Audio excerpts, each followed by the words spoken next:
Ассаламу алейкум ва рахматуллахи ва баракатух. Серік Қалиев. Жаза. Сақталсын десең таза, ұждан арың, шарттарын шариғаттың бұзба жаным. Алла кімге қаласа жақсылығын, көбейтер ықыласты ізгі амалын.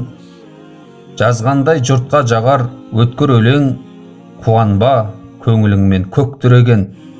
Намазыңды Раббыңды еске алмасаң, бұл Алланың жазасы деп біле бер.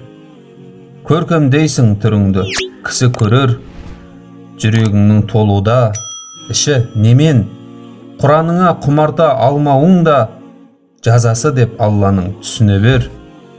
Парызыңның болғанмен қазасы жоқ, нәпіліңнің неліктен мазасы жоқ. Тахаджүдпен дұғаға құлшынбауың біле бер, ол да Алланың жазасы деп. Жан тәніңмен сүйсең сен жалғанды бұл, саған пайда бермепті алған білім.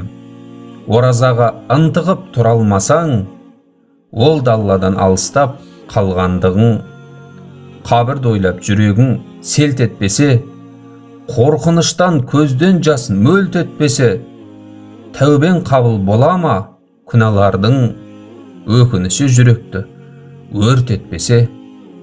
Адамның жәннат болса ізгі арманы, болмайды ұмытуға бізге Алланы. Жаралған құлшылыққа жазған құлдың, жаза ғой ғибадаттан құр қалғаны. Бауырлар, видеоны соңына дейін көргендеріңізге Аллах разы болсын. Арнамыздағы басқа да роликтерге мән беріп көрсеңіздер. Назарларыңызға рахмет. Ассаламу алейкум ва рахматуллахи ва баракатух.